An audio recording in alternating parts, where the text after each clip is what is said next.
Hello friends, welcome to Indoon academy. आपली sanitary inspector, lab technician, lab scientific officer, pharmacist, staff nurse अशा सगळ्या technical batch सुरू झालेल्या आहेत आणि त्यावरती ऑफर चालू आहे. तुम्हाला कुठलीही टेक्निकल बॅच भेटणार आहे फक्त 499 रुपयेमध्ये आणि जनरल बॅच हवी असेल तर तीसुद्धा अवेलेबल आहे. ती भेटणार आहे फक्त 999 रुपयेमध्ये. लिमिटेड टाईमसाठी ऑफर आहे. या प्राईजमध्ये कुठेही बॅच भेटत नाही, त्यामुळे ही अपॉर्च्युनिटी मिस करू नका.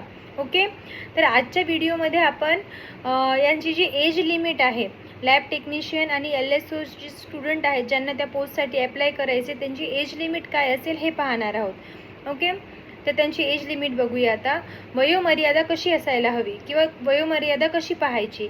आरोग्य विभाग भरतीमध्ये वयोमर्यादा प्रवर्गानुसार बदलते. ओके, सामान्य नियम जे आहेत ते काय पाहू आपण. किमान वय साधारण 18 वर्ष कंप्लीट असणं गरजेचं आहे. मिनिमम तुमचे 18 वर्ष तरी कंप्लीट हवे जर तुम्हाला कुठल्या पोस्टसाठी अप्लाय करायचं असेल. आणि कमाल वय जे असतं ते जाहिरातीनुसार असतं, म्हणजे प्रत्येक पोस्टसाठी वेगवेगळं असतं, कॅटेगरी वाईज पण वेगवेगळं असतं. म्हणजे open, reserved, EWS, PWD, ex serviceman यांना सूट असते. ठीक आहे, हे आहे त्यांचं एज लिमिट याच्यासाठी, आरोग्य विभाग भरतीसाठी. आणि हे जाहिरातीनुसार वेगवेगळं असतं. आणि जर विशेष सूट कोणाला असते ते पाहायचं असेल तर आरक्षित प्रवर्ग जे आहे SC ST यांना काय असतं, विशेष सूट असते. दिव्यांग उमेदवार जे आहेत त्यांना सुद्धा सूट असते. माजी सैनिक असतील तर, प्रकल्पग्रस्त, भूकंपग्रस्त, खेळाडू इत्यादी यांना सुद्धा काय असते, विशेष सूट असते. आणि पुढे पाहूया.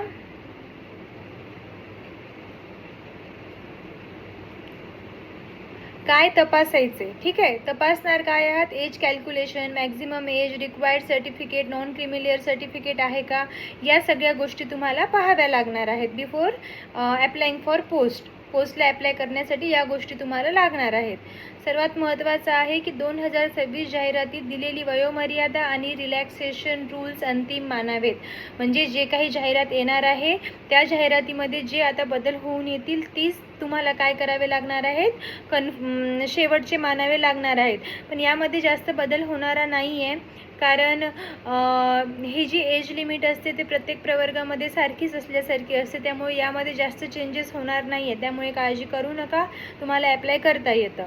ओके, आणि दुसरी गोष्ट जी आपण आजच्या व्हिडिओमध्ये कव्हर करणार आहोत ती आहे इम्पॉर्टंट डॉक्युमेंट्स काय काय लागतात ते बघा.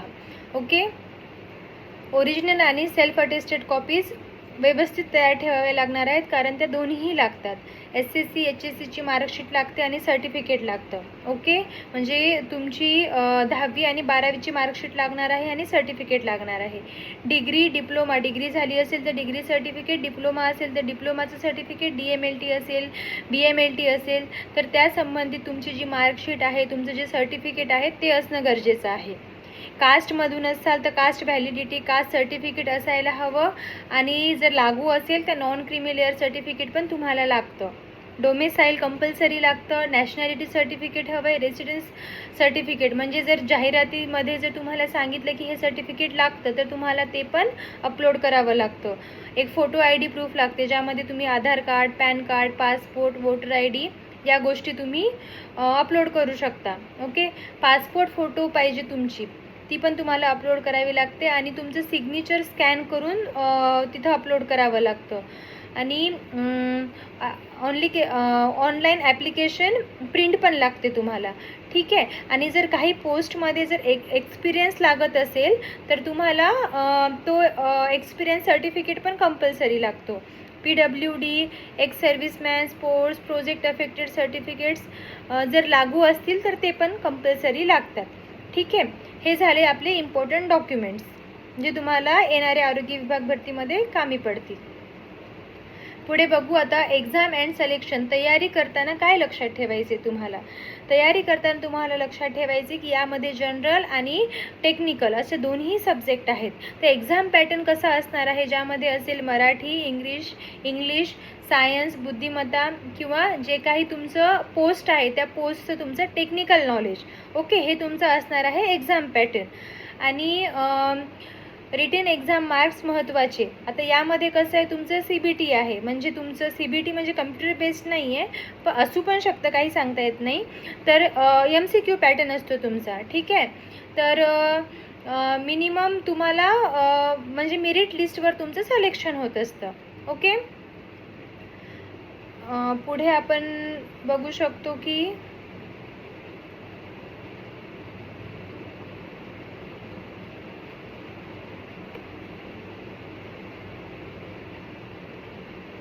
प्रिपेरेशन स्ट्रॅटेजी तुम्हाला कशी असायला हवी. प्रिपेरेशन स्ट्रॅटेजी कशी असायला हवी, तुमचे जे लॅब बेसिक्स आहेत ते सगळे क्लिअर असायला हवे. तुम्ही लॅबोरेटरीचे स्टुडंट आहात, टेक्नॉलॉजीचे स्टुडंट आहात, DMLT BMLT झालेलं आहे तुमचं, तर तुझे लॅबचे बेसिक्स आहेत, it should be clear. Okay. इन्स्ट्रुमेंट्सचं नॉलेज तुम्हाला प्रॉपर असायला हवं, जे टेक्निकल सिलेबसमध्ये पण येऊन जातं.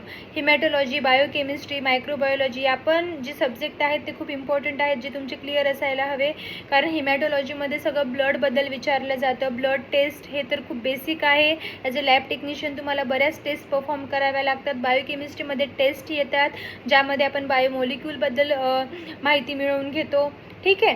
मायक्रोबायोलॉजी आणि जे काही सेफ्टी आणि बायोमेडिकल वेस्ट आहेत हे तुम्हाला कन्फर्म करायचे आहेत, ज्यामध्ये तुमचं प्रिपेरेशन याचं प्रिपेरेशन जर तुम्ही चांगलं केलं तर तुम्हाला येणाऱ्या पेपरमध्ये याचा फायदा होईल. आणि जे काही PYQs आहेत, प्रिव्हियस इयर जे क्वेश्चन आहेत ते सॉल्व करत राहायचे आहेत. ठीक आहे. MCQची कंटिन्युअसली प्रॅक्टिस करायची, कारण हा पेपर जो होणार आहे तो MCQ पॅटर्नमध्ये होणार आहे. त्यामुळे जितकी जास्त तुम्ही MCQची प्रॅक्टिस करणार तितकं जास्त तुम्हाला सोपं जाणार आहे. आलं लक्षात. आणि आपल्या बॅचमध्ये तर आपण MCQची प्रॅक्टिस करून घेतोच. आपली दर सॅटर्डेला मॉक टेस्ट असते, ज्यामध्ये 100 MCQ आपण देतोय, आणि त्यामुळे तुमची पण प्रॅक्टिस चांगली होणार आहे. आणि सोबतच आपण जसं लेक्चर संपवतो किंवा टॉपिक संपवतो त्यानंतर त्याचं रिव्हिजन म्हणून पण आपण MCQ घेत असतो, त्यामध्ये पण तुमची प्रॅक्टिस होतीये. आले लक्षात. तर जे काही LSOची बॅच असणार आहे, LSOमध्ये तुम्हाला कॉन्सेप्च्युअल क्लॅरिटी गरजेची आहे. आणि जर लॅब टेक्निशियनची बॅच बघितली तुम्ही, तर त्यामध्ये तुम्हाला प्रॅक्टिकल प्रोसिजरचं जे नॉलेज आहे ना ते असणं गरजेचं आहे. आले लक्षात. ठीक आहे. हे झाली आपली एक्झाम आणि सिलेक्शनची तयारी कशी करायला हवी. पुढे बघू फायनल चेकलिस्टमध्ये काय काय येतं. LSOसाठी जर अप्लाय करताय तर तुम्हाला सायंटिफिक सुपरविजनमध्ये इंटरेस्ट असेल. ठीक आहे. म्हणजे तुम्हाला जर LSOसाठी अप्लाय करायचं असेल तर तुम्हाला कुठल्या गोष्टीमध्ये इंटरेस्ट असायला हवा. सुपरविजनमध्ये इंटरेस्ट असायला हवा, क्वालिटीमध्ये, रिपोर्टिंगमध्ये, व्हॅलिडेशन समजून घेण्याची चांगली तयारी तुमची असायला हवी. ठीक आहे. लॅब टीम जे गायडन्स असतं ते देणं तुम्हाला, म्हणजे तुमचं जे काम असतं ते रिस्पॉन्सिबिलिटीचं काम असतं. ठीक आहे. म्हणजे तुम्हाला रिस्पॉन्सिबिलिटी घ्यायला जर आवडत असेल, तुम्ही हे या पोस्टला तुम्हाला अप्लाय करता येईल. ठीक आहे. त्यानंतर जी लॅब टेक्निशियन आहे, लॅब टेक्निशियनसाठी तुमची हँड्स ऑन ट्रेनिंग असणं गरजेचं आहे. ठीक आहे. म्हणजे जे काही सॅम्पल हँडलिंग आहेत, वेगवेगळे सॅम्पल येतात त्यांची हँडलिंग करणं, इन्स्ट्रुमेंटचं तुम्हाला नॉलेज असायला हवं, प्रॅक्टिकलचं नॉलेज असायला हवं. ओके. या सगळ्या गोष्टी तुम्हाला लॅब टेक्निशियनमध्ये गरजेच्या आहेत. आणि तुम्हाला जर याच्यामध्ये इंटरेस्ट असेल तर तुमच्यासाठी तर खूप चांगलं, म्हणजे तुम्हाला ही जॉब आवडेल पण आणि तुम्ही करू पण शकणार. ओके. आता बाकी एक अंतिम महत्त्वाचा सल्ला असा आहे की नोटिफिकेशन येईपर्यंत टाईम वेस्ट करू नका, लवकरात लवकर तयारी सुरू करा. कारण खूप विद्यार्थी फॉर्म भरतात पण सिलेक्शन काही विद्यार्थ्यांचं होतं का, कारण ते तयारी आधीपासून करायला लागतात. ओके. फॉर्म आल्यानंतर लवकरच एक्झाम होते, मग त्या टाईममध्ये सिलेबस कंप्लीट होत नाही, MCQची प्रॅक्टिस होत नाही, कॉन्फिडन्स लो होतो, त्यामुळे काय होतं पेपर छान जात नाही. तर आत्ता तुम्ही बॅच जरी जॉईन केली, तुमच्याकडे 6 महिन्यापर्यंत याची व्हॅलिडिटी आहे. म्हणजे 6 महिन्यापर्यंत तुम्ही काय करू शकता, तुमच्याकडे बॅचचं ॲक्सेस असतं. म्हणजे इव्हन टेक्निकल सिलेबस संपलं जरी असेल तरी तुम्हाला रेकॉर्डेड लेक्चर 6 महिन्यापर्यंत पाहायला भेटणार आहेत. आणि आता सध्या ऑफर चालू आहे म्हणून तुम्हाला कमी प्राईजमध्ये ही पूर्ण बॅच भेटणार आहे, ज्यामध्ये नोट्स भेटणार आहे topic wise, live plus recorded lecture असणार आहे, सॅटर्डेला मॉक टेस्ट भेटणार आहे तुम्हाला. इतकं सगळं तुम्हाला या बॅचमध्ये भेटणार आहे. त्यामुळे हा चान्स मिस करू नका. लवकर जर इंदून अकॅडमी ॲप डाउनलोड केलं नसेल तर ॲप डाउनलोड करून घ्या आणि तयारीला लागा. ओके. तिथून तुम्हाला जो कोर्स हवा आहे तो तुम्ही घेऊ शकता. ठीक आहे.